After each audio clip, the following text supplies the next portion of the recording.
Hi friends, എല്ലാവർക്കും Diaz tasty കിച്ചണിലേക്ക് സ്വാഗതം. മിക്കവാറും എല്ലാവർക്കും തന്നെ ഇഷ്ടപ്പെട്ടതാണ് എഗ്ഗ് കൊണ്ടുള്ള റെസിപ്പീസ്. അപ്പോൾ ഇന്ന് നമ്മൾ തയ്യാറാക്കുന്നത് ഒരു സ്പാനിഷ് ഓംലെറ്റ് ആണ്. അപ്പോൾ നമുക്ക് ഇതെങ്ങനെയാണ് തയ്യാറാക്കുന്നതെന്ന് നോക്കാം. ആദ്യം ഞാൻ ഒരു പാൻ വെച്ച് കൊടുത്തിട്ടുണ്ട്. ഇനി ഈ പാനിലേക്ക് ഞാൻ 1 ടീസ്പൂൺ സൺഫ്ലവർ ഓയിൽ ഒഴിച്ച് കൊടുക്കുന്നുണ്ട്. ഇനി ഓയിലൊന്ന് ചൂടായി വന്നു കഴിയുമ്പോഴേക്കും ഞാൻ ഇതിലേക്ക് ഗ്രേറ്റ് ചെയ്ത് വെച്ചിരിക്കുന്ന ഒരു പൊട്ടറ്റോ ഇട്ട് കൊടുക്കുന്നുണ്ട്. ഞാനിപ്പോൾ കുറച്ച് വലുപ്പത്തിലുള്ള ഒരു പൊട്ടറ്റോ ആണ് എടുത്തിരിക്കുന്നത്. എന്നിട്ട് ഇത് നന്നായിട്ടൊന്ന് ഇളക്കി കൊടുക്കാം. ഉരുളക്കിഴങ്ങൊക്കെ ഗ്രേറ്റ് ചെയ്തെടുത്തിരിക്കുന്നത് കൊണ്ട് പെട്ടെന്ന് തന്നെ വെന്ത് കിട്ടും. അപ്പോൾ ഇനി ഇതിലേക്ക് ഞാൻ കുറച്ച് സവോളയും കൂടി ഇട്ട് കൊടുക്കുന്നുണ്ട്. അപ്പോൾ ഞാനിപ്പോൾ ഒരു സവോള ചെറുതായിട്ടൊന്ന് അരിഞ്ഞെടുത്തിരിക്കുന്നതാണ് ഇതിലേക്ക് ഇട്ട് കൊടുത്തിരിക്കുന്നത്. എന്നിട്ട് വീണ്ടും നന്നായിട്ടൊന്ന് ഇളക്കി കൊടുക്കുക. ഈ സവോളയും കൂടി ഒന്ന് വഴന്ന് വരണം. ഇപ്പോൾ സവാളയൊക്കെ ഒന്ന് വാടി വന്നിട്ടുണ്ട്. ഇനി ഞാൻ ഇതിലേക്ക് ഒരു 1/4 കപ്പ് ക്യാബേജ് നീളത്തിൽ അരിഞ്ഞെടുത്തതും കൂടി ചേർത്ത് കൊടുക്കുന്നുണ്ട്. എന്നിട്ട് വീണ്ടും നന്നായിട്ടൊന്ന് ഇളക്കി കൊടുക്കുക. ഉരുളക്കിഴങ്ങും സവോളയും ക്യാബേജും ഒക്കെ നന്നായിട്ട് വെന്ത് കിട്ടണം. അപ്പോൾ ഇതെല്ലാം നന്നായിട്ടൊന്ന് ഇളക്കി കൊടുത്തതിന് ശേഷം ഞാൻ ഇതിലേക്ക് പാകത്തിനുള്ള ഉപ്പും കൂടി ഒന്ന് ചേർത്ത് കൊടുക്കുന്നുണ്ട്. എന്നിട്ട് വീണ്ടും നന്നായിട്ടൊന്ന് ഇളക്കി കൊടുക്കാം. എന്നിട്ട് നമുക്ക് വേണമെന്നുണ്ടെങ്കിൽ സ്റ്റവ് ഒരു മീഡിയം ഫ്ലെയിമിലിട്ടിട്ട് ഇത് മൂടി വെച്ചിട്ട് കുക്ക് ചെയ്തെടുക്കാം. അതല്ലാന്നുണ്ടെങ്കിൽ ഇതുപോലെ നന്നായിട്ട് ഇളക്കി കൊടുത്ത് വേവിച്ചെടുത്താലും മതി. ഉരുളക്കിഴങ്ങൊക്കെ ആണെങ്കിൽ നമ്മൾ ഗ്രേറ്റ് ചെയ്തെടുത്തിരിക്കുന്നതുകൊണ്ട് പെട്ടെന്ന് തന്നെ വെന്ത് കിട്ടും. പിന്നെ ഞാൻ ഇതിലേക്ക് എരിവിന് വേണ്ടിയിട്ട് 1 ടീസ്പൂൺ ചില്ലി ഫ്ലേക്സും കൂടി ചേർത്ത് കൊടുക്കുന്നുണ്ട്. ചില്ലി ഫ്ലേക്സിന് പകരം നമുക്ക് പച്ചമുളക് വേണമെങ്കിലും ഇതിലേക്ക് ചേർത്ത് കൊടുത്താൽ മതി. എന്നിട്ട് വീണ്ടും നന്നായിട്ടൊന്ന് ഇളക്കി കൊടുക്കുക. ചില്ലി ഫ്ലേക്സും ചേർത്ത് നന്നായിട്ടൊന്ന് ഇളക്കി യോജിപ്പിച്ചെടുത്തതിന് ശേഷം നമുക്ക് ഇതിൻ്റെ ഫ്ലെയിം ഓഫ് ചെയ്ത് കൊടുക്കാം. ഇനി നമുക്ക് ഒരു ബൗൾ എടുക്കാം. അതിലേക്ക് ഇതിനാവശ്യമായിട്ടുള്ള മുട്ടയും കൂടി ഉടച്ചൊഴിക്കണം. ഞാനിപ്പോൾ 4 മുട്ടയാണ് എടുത്തിരിക്കുന്നത്. അപ്പോൾ 4 മുട്ട വേണമെന്നില്ല, 3 മുട്ടയാണെങ്കിലും മതി.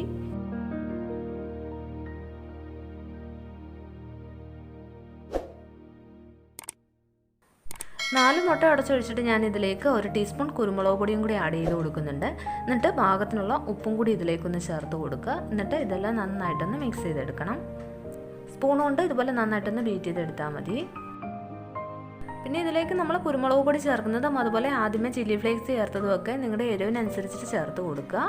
എന്നിട്ട് മുട്ടയൊക്കെ നന്നായിട്ടൊന്ന് ബീറ്റ് ചെയ്തെടുത്തതിന് ശേഷം നമ്മൾ ആദ്യമേ റെഡിയാക്കി വെച്ച പൊട്ടറ്റോയും സവോളയും ഒക്കെ ചേർത്തിട്ടുള്ള ആ മിക്സും കൂടി ഇതിലേക്കൊന്ന് ചേർത്ത് കൊടുക്കണം.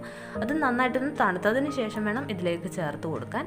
എന്നിട്ട് മുട്ടയും എല്ലാം ചേർത്ത് നന്നായിട്ടൊന്ന് മിക്സ് ചെയ്തെടുക്കണം. ഇനി ഞാൻ ഒരു പാൻ വെച്ച് കൊടുത്തു. പാൻ ഒന്ന് ചൂടായി വന്നു കഴിയുമ്പോഴേക്കും ഇതിലേക്ക് കുറച്ച് ഓയിലും കൂടി ഒന്ന് ഒഴിച്ച് കൊടുത്തിട്ടുണ്ട്. എന്നിട്ട് നമ്മൾ മുട്ട പൊരിക്കുമ്പോഴേക്കും ആകുന്നത് പോലെ ഓയിൽ എല്ലാ സൈഡിലേക്കും ഒന്ന് സ്പ്രെഡ് ചെയ്ത് കൊടുക്കുക. അതിനുശേഷം നമ്മൾ റെഡിയാക്കി വെച്ചിരിക്കുന്ന മിക്സിൽ ഓരോ സ്പൂൺ വീതം പാനിലേക്ക് ഒഴിച്ച് കൊടുക്കുക. എന്നിട്ട് ഇതുപോലെ ചെറുതായിട്ടൊന്ന് പരത്തി കൊടുക്കണം. ഞാനിപ്പോൾ നമ്മളെടുത്ത് വെച്ചിരിക്കുന്ന മിക്സിൽ പകുതിയാണ് ഇപ്പോൾ ഈ പാനിലേക്ക് ഒഴിച്ച് കൊടുക്കുന്നത്. ഈ സ്പാനിഷ് ഓംലെറ്റ് നല്ല തിക്നെസ്സിലാവും ഉണ്ടാവുക. അപ്പം കൂടുതൽ തിക്നെസ് വേണമെന്നുണ്ടെങ്കിൽ ചെറിയ പാൻ എടുക്കുക. ഞാനിപ്പോൾ കുറച്ച് വലുപ്പത്തിലുള്ള പാനാണ് എടുത്തിരിക്കുന്നത്, അതുകൊണ്ട് തിക്നെസ് കുറവായിരിക്കും. അപ്പോൾ നല്ല തിക്നെസ് വേണമെന്നുണ്ടെങ്കിൽ കുറച്ച് ചെറിയ പാൻ എടുക്കുക. ഇപ്പോൾ ഞാൻ പകുതി ഓംലെറ്റിൻ്റെ മിക്സ് പാനിലേക്ക് ഒഴിച്ചു കൊടുത്തു. എന്നിട്ട് അത് സ്പ്രെഡ് ചെയ്തതിന് ശേഷം അതിന് മുകളിൽ കുറച്ച് ചീസും കൂടി ഇട്ട് കൊടുക്കുന്നുണ്ട്.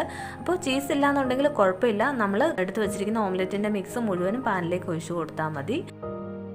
ഇപ്പം ഞാൻ ഇതിന് മുകളിൽ ചീസ് ഇട്ട് കൊടുത്തിട്ടുണ്ട്. അപ്പോൾ ചീസിന് മുകളിൽ നമുക്ക് വേണമെന്നുണ്ടെങ്കിൽ കുറച്ച് ചില്ലി ഫ്ലേക്സും കൂടി ആഡ് ചെയ്ത് കൊടുക്കാം. ഞാനിപ്പോൾ ചേർക്കുന്നില്ല. എന്നിട്ട് അതിൻ്റെ മുകളിൽ വീണ്ടും നമ്മൾ ബാക്കി വെച്ചിരുന്ന ഓംലെറ്റിൻ്റെ മിക്സും കൂടി ഒന്ന് ഒഴിച്ച് കൊടുക്കുക. എന്നിട്ട് ഇതുപോലെ ഒന്ന് സ്പ്രെഡ് ചെയ്ത് കൊടുക്കണം. പാൻ നന്നായിട്ട് ചൂടായതിന് ശേഷം വേണം നമ്മൾ ഓംലെറ്റിൻ്റെ മിക്സ് അതിലേക്ക് ഒഴിച്ചു കൊടുക്കാൻ. എന്നിട്ട് സ്റ്റവ് ഒരു ലോ ഫ്ലെയിമിൽ വെച്ചാൽ മതി. അതല്ലാന്നുണ്ടെങ്കിൽ താഴെയുള്ളത് പെട്ടെന്ന് അങ്ങ് കരിഞ്ഞു പോകും, എന്നാലും മേളിലുള്ളത് വെന്തിട്ടും ഉണ്ടാവില്ല. അപ്പോൾ ഞാൻ ഓംലെറ്റിൻ്റെ മിക്സ് മുഴുവനും ചീസിൻ്റെ മുകളിൽ ഒഴിച്ച് കൊടുത്തിട്ടുണ്ട്. എന്നിട്ട് നന്നായിട്ടൊന്ന് സ്പ്രെഡ് ചെയ്ത് കൊടുത്തു. ഇനി നമുക്ക് ഇതൊന്ന് മൂടി വെച്ച് കൊടുക്കാം. ഒരു 6-7 മിനിറ്റൊക്കെ വേണം നന്നായിട്ടൊന്ന് കുക്കായി വരാൻ. സ്റ്റൗ ലോ ഫ്ലെയിമിൽ തന്നെ വെച്ചാൽ മതി. ഒരു 6-7 മിനിറ്റിന് ശേഷം ഞാൻ ഇതിൻ്റെ മൂടി ഒന്ന് മാറ്റിയിട്ടുണ്ട്. ഇപ്പം മുകൾ ഭാഗമൊക്കെ നന്നായിട്ടൊന്ന് ഡ്രൈ ആയി വന്നിട്ടുണ്ട്. നമ്മൾ കൈകൊണ്ട് തൊട്ട് നോക്കിയാൽ കയ്യിലൊന്നും ഒട്ടിപ്പിടിക്കില്ല. ആ ഒരു പാകം ആകുമ്പോഴേക്കും നമുക്കിത് തിരിച്ചിട്ട് കൊടുക്കണം. തിരിച്ചിട്ട് കൊടുക്കാൻ വേണ്ടിയിട്ട് ഞാൻ പാനിൻ്റെ മുകളിൽ ഒരു പ്ലേറ്റ് വെച്ച് കൊടുത്തിട്ടുണ്ട്. എന്നിട്ട് പാൻ ഇതുപോലെ ഒന്ന് കമഴ്ത്തുകയാണ് ചെയ്യുന്നത്. അപ്പോൾ നമ്മുടെ ഓംലെറ്റ് പ്ലേറ്റിലായിട്ടുണ്ട്. ഇനി നമ്മൾ ഇത് പ്ലേറ്റിൽ നിന്ന് വീണ്ടും പാനിലേക്ക് ഇട്ട് കൊടുക്കുകയാണ് ചെയ്യുന്നത്. അപ്പോൾ ഓപ്പോസിറ്റ് സൈഡ് പാനിലേക്ക് വീണിട്ടുണ്ടാവും. അപ്പോൾ ഇനി ഈ സൈഡ് ഒന്ന് കുക്കായി വരണം. അതിനായിട്ട് നമുക്ക് വീണ്ടും ഒന്ന് മൂടി വെച്ച് കൊടുക്കാം.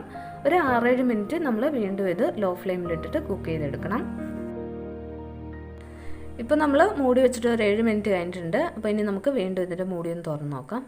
ഇപ്പോൾ ഇതാ നമ്മുടെ ഓംലെറ്റ് ഇവിടെ റെഡി ആയിട്ടുണ്ട്. ഇത്രയേ ഉള്ളൂ, വളരെ എളുപ്പമാണ് നമുക്കിത് തയ്യാറാക്കാൻ. നല്ല ടേസ്റ്റി ആയിട്ടുള്ള ഒരു ഓംലെറ്റ് ആണ്. അപ്പോൾ ഇനി ഇതിൻ്റെ ഫ്ലെയിം ഓഫ് ചെയ്തിട്ട് നമുക്ക് ഇനി ഇത് പ്ലേറ്റിലേക്ക് മാറ്റാം. ഇതാ നമ്മുടെ ഓംലെറ്റ് റെഡി ആയിട്ടുണ്ട്.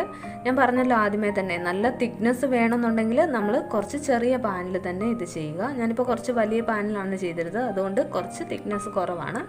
അപ്പോൾ എല്ലാവരും ട്രൈ ചെയ്ത് നോക്കണം. 2 സൈഡും നന്നായിട്ട് കുക്കായി വന്നിട്ടുണ്ട്. ഞാനിപ്പോൾ ഇതൊന്ന് തിരിച്ചിട്ട് കാണിച്ചു തരാം.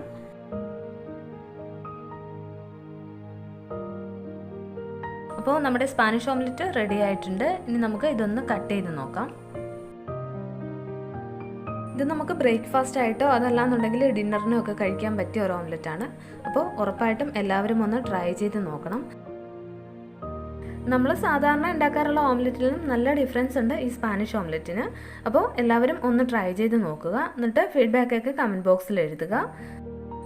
എൻ്റെ ഈ ചാനൽ ആദ്യമായിട്ട് കാണുന്നവരുണ്ടെങ്കിൽ ചാനൽ സബ്സ്ക്രൈബ് ചെയ്യുക. പിന്നെ വീഡിയോസൊക്കെ ഫ്രണ്ട്സിനും ഫാമിലി മെമ്പേഴ്സിനും ഒക്കെ ഷെയർ ചെയ്ത് കൊടുക്കുക. പിന്നെ ചാനൽ സബ്സ്ക്രൈബ് ചെയ്തിട്ട് അതിനടുത്ത് കാണുന്ന ബെല്ലൈക്കണിൽ ഒന്ന് പ്രസ് ചെയ്ത് ഓൾ എന്ന ഓപ്ഷൻ കൂടി ഒന്ന് ക്ലിക്ക് ചെയ്യുക.